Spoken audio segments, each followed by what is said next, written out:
What's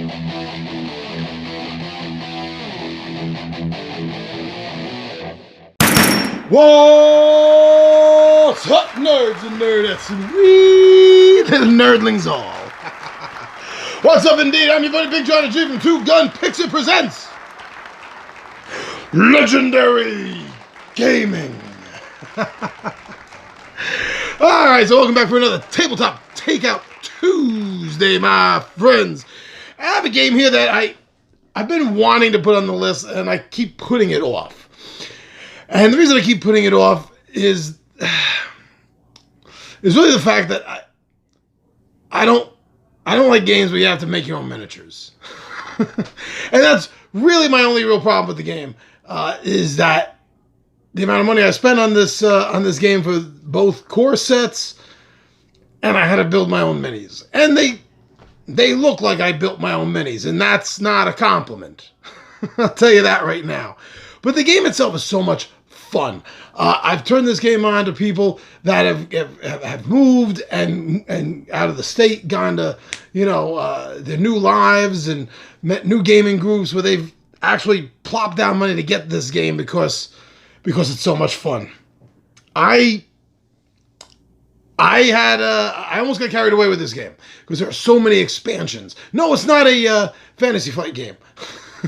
There are so many expansions for this. I had to really control myself. There's really only one expansion that I want now that I got the two core sets. But anyway, the game I'm talking about, I also really enjoy because it fills a niche that I feel there aren't enough of. There's a few. It's not a completely empty shelf, so to speak, as far as this theme goes. But the Old West, the Wild West, the frontier West of early America. What a great theme, what a great setting, what a great genre.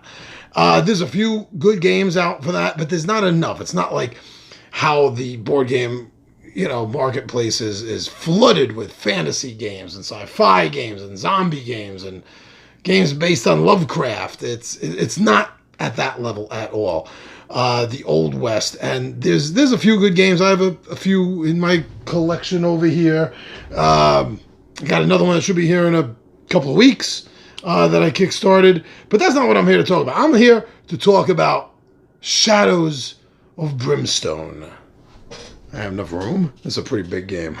I'll leave a little room up here for it. Shadows of Brimstone by Flying Frog Production is a game set in the Wild West, but it has a twist. Now, this is something else that you don't see enough of in board games. A little bit the crossover with the sci-fi stuff, but you don't see enough horror crossovers. And this is a Wild West horror game. I don't think there's any other one. If there is, please put it in the comment below, because I would really like to know what that is. Grimslingers comes a little close. I know about Grimslingers, but it's not real. From what I understand, it's not really set in the Wild West in the 1800s.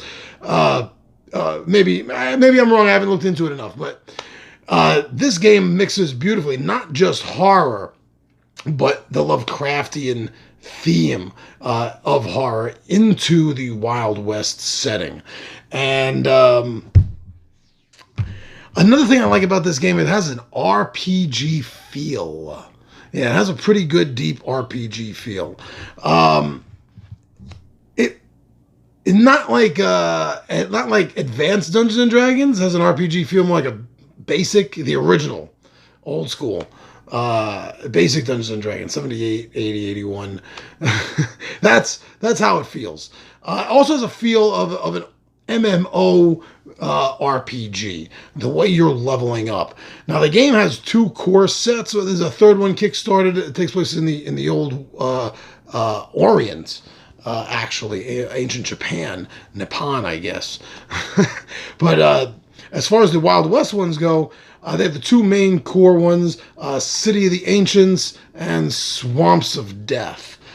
And between those two, you're going to have a plethora of Old West archetypes that you're going to be able to base your character on. And then each one of them has its own separate trees that is going to advance up. See, like an MMO, like I said. That will then further to, make your character more unique. Definitely to what you're looking for. And the board for this game is another thing that caught me about it. Because most of these tile laying boards, it's very oblong or very square, and and that's it. These are not. Most of this, until you go to the other world, is exploring a mine that has been infected by the darkness of this other dimension and these monsters and these demons. And each piece is carved in a way that it looks meandering, you could say, like a cave mine would. And the way they're painted and the gloss on it is just absolutely beautiful. And I think this is definitely one of the best boards I've seen. This is in the top 5, I think, of best boards just for a board game.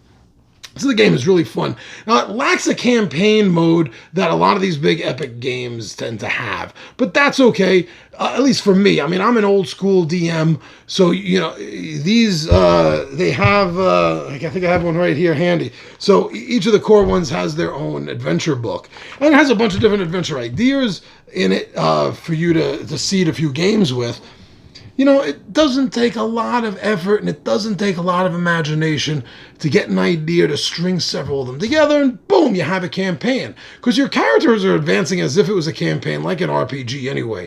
After each game, you're able to go back in town. That's actually the one expansion I really want for this game, is the Frontier Towns, to really expand upon that. But you're able to go back to town in between these missions in the mines and the other worlds, and you're able to buy stuff and upgrade and even integrate some of these dark crystals you find into existing weapons and making them better, making them magical, making them extra dimensional. I think it's better than a magic word. Making them filled with extra dimensional energy.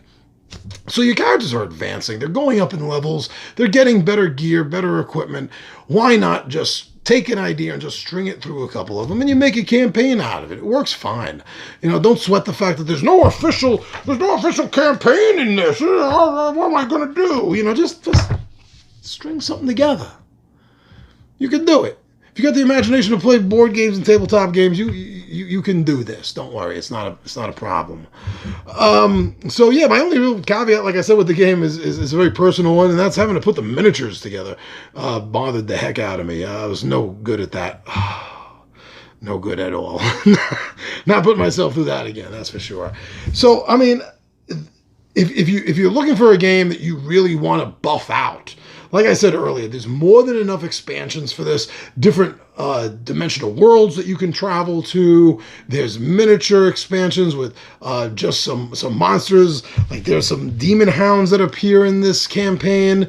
Something like that. That's just a card. Well, now you can get the miniatures for it, and they have different cards with different abilities and everything on it. It really opens it up. So if you're looking for a game that's a lot of fun that you can play for a long time, in a campaign RPG style for a board game, Shadows of Brimstone is definitely something that you can be looking for if you like the Old West theme and you like horror, or at least if you're intrigued at the way the two twist together, because there's not enough games out there that twist different themes together, and this handles it great. It really does, very smoothly the way it handles it. So I would say that you're looking for all these things. It's right here. It's boom. You got it right here in Shadows of Brimstone. So Flying Frog Production, they've done a lot of very interesting games. A lot of them horror-based. Most of them don't have artwork. Most of them have actual actors and costumes. So this was a little bit of a departure for them when they did it. Some people have problems with the actor photographs in the games. I never really did, but I'm glad they went with the artwork for this. I definitely am. That's 100% sure. So yeah, you're looking for a Wild West game with a little bit of a boo factor to it, a little Lovecraftian, sprinkling on top of it, then definitely Shadows of Brimstone. This game will keep you entertained for a few hours on one day, or if you want, this game can keep you and your group entertained for weeks. Definitely can. All right, so thank you, everyone. Thank you for checking us out and being our friends on Facebook and on Twitter, Instagram, and of course, thank you so much for liking, for commenting, for subscribing, and for sharing our YouTube videos. I'm your buddy Big Johnny G for Two Gun Pixie presents Legendary Gaming, and my friends, it's true. It is time. I will return, but for now, I am out of here.